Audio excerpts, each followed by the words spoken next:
श्राद्ध पूर्णिमा का दिन आज गुरु वन सिंह बाबा का दोनों हाथ तीसरा मस्तक झुका के कोटि कोटि नमन करता हूँ। इसके बाद हमारे गुरुपद वाले भाइयों को, क्योंकि इतनी बड़ी मेहनत 2 महीना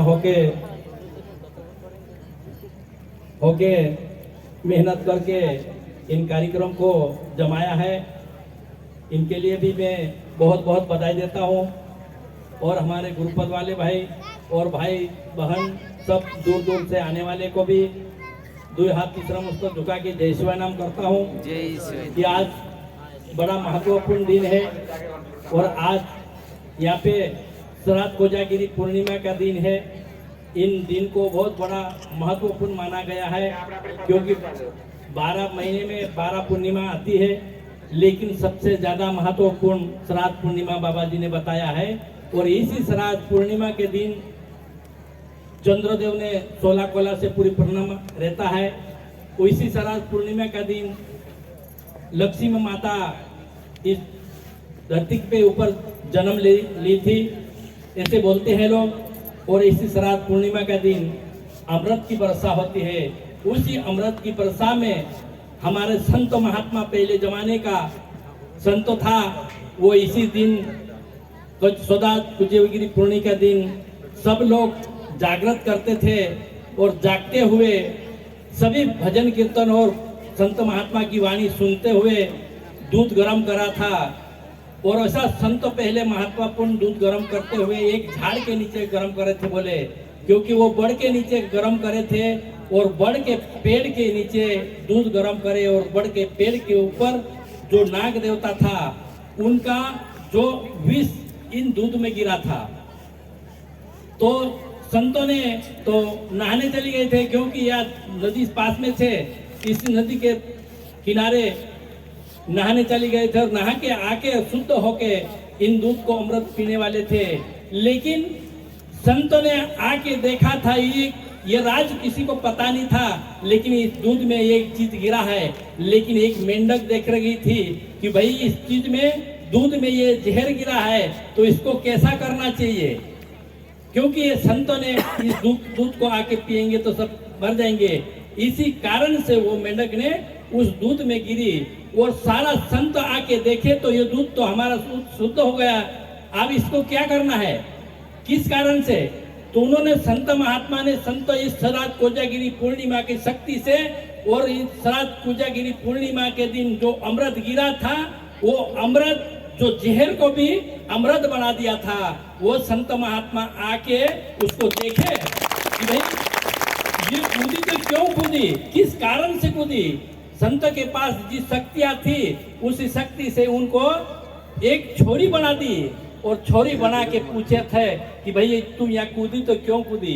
तो बोले संत, क्योंकि एक जान अगर जाती हो तो जाए, लेकिन हजारों संत की जान बचेगी, इस कारण से मैं इस चीज को देख के कूदी। संत पास जो शक्तियां थी उसी शक्ति से वो जहर को अमृत बनाया और सारा संत को वो अमृत पिलाया। और सारा संत वो अमृत पीकर सब संत अमर हो गए। और अब आज भी वो चीज इस धरती के ऊपर आज अमृत ऊपर से बरसने वाला है। और यहाँ से नीचे से जो धरती का जो अमृत है वो भी हमारा संत समाज के लिए संतों ने हमको दिया है, वो सबको मिल रहा है। इसीलिए हमारा तो चारों तरफ अमृत ही अमृत है, क्योंकि ये ऐसा मौका हमको बार बार नहीं मिलेंगे।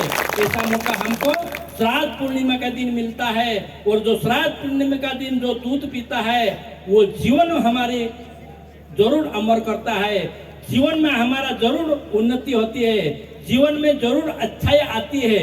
एक समय में कहते थे कि सुखदेव मुनि और राजा परीक्षित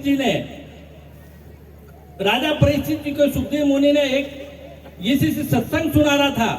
सत्संग सुनाते इनको आकाश से जो अमृत कलश लेके देवता इस सत्संग में आया थे। और सत्संग में आने के बाद उन्होंने कहा कि भाई इन सत्संग में अमृत कलश लेके आया है, लेकिन क्योंकि वो तो अमृत है, लेकिन इन सत्संग में लेके क्यों आया। तो राजा परीक्षित ने उनको पूछा कि भाई सत्संग में तुम क्यों आए हो? तो वो बोले कि तुम राजा परीक्षित हो, तुम 7 दिन में मरने वाले हो, लेकिन तुमको अगर ये अमृत पी लेंगे तो तुम अमर हो जाओगे। इस कारण से तुम्हारे लिए हम ये अमृत कलश लेके आए हैं। लेकिन वो अमृत कलश लेके आए थे, लेकिन कुछ न कुछ उनमें था, क्योंकि कुछ लेके अपने पास आते हैं तो कुछ मांगने के लिए भी आते हैं, लेकिन उसका कारण क्या है? तो उन्होंने पूछा कि भाई इस सत्संग में आने का कारण क्या है? तो ये सत्संग में राजा परीक्षित को अमृत पिलाने के लिए और पूरा संत भाई को अमृत पिलाने के लिए वो अमृत कलश लेके आए हैं। लेकिन देवता लोगों में अमृत कलश इस धरती के ऊपर आए हैं, तो इसमें क्यों आए हैं? तो इन सत्संग में जो अमृत है वो सबसे बड़ा है, क्योंकि जो आसमान में अमृत है इससे भी बड़ा है, सत्संग में जो अमृत है वो बहुत बड़ा है। इसीलिए कम से कम मैं इस धरती की अमृत प्राप्त करना चाहता हूँ। जो आसमान में हाथ में कलश है अमृत का, लेकिन धरती की जो सत्संग की ज्ञान की जो अमृत है उसको प्राप्त करने के लिए आए थे यहाँ पे। और तो सुखदेव मुनि ने कहा, जो राजा परीक्षित ने कहा कि भाई अमृत तुम्हारे हाथ में है, लेकिन इसमें क्या कारण है, क्योंकि इसमें क्या फर्क है?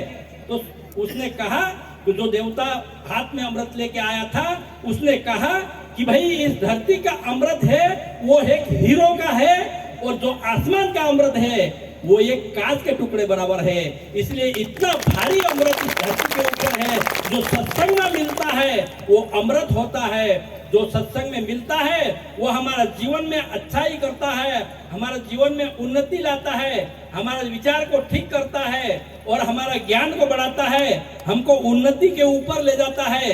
हम भजन सत्संग करने का हमको क्षमता मिलती है, इसीलिए हमारा जीवन में अच्छाई, जो अच्छा काम करने का मौका और मिलता है। ऐसा अमृत आज तक देवता लोग भी ऐसा ये सत्संग का, जो सत्संग के ऊपर जो अमृत बहता है इसको लेने के लिए भगवान में और देवता भी इस धरती के ऊपर तरसते हैं। लेकिन हमको तो सत्संग में गुरु वंश सिंह बाबा ने इस अमृत प्याला पिलाने के लिए, ये एक तो अमृत प्याला है, ऊपर से ये सत्संग का प्याला है, ऊपर से सत्संग की गंगा में नहाना है। ऐसा हर तरीके के लिए हमारा फायदा ही फायदा है। इसीलिए हम बहुत भाग्यशाली है कि हम इस समय पे हमको ये सब प्याला मिला है, ऐसा अमृत प्याला मिला है, ऐसी श्राद्ध पूर्णिमा मिली है, ऐसी संत महात्मा की दर्शन करने का मौका मिला है। ऐसा बहुत बहुत चीज हमको प्राप्त हुई है।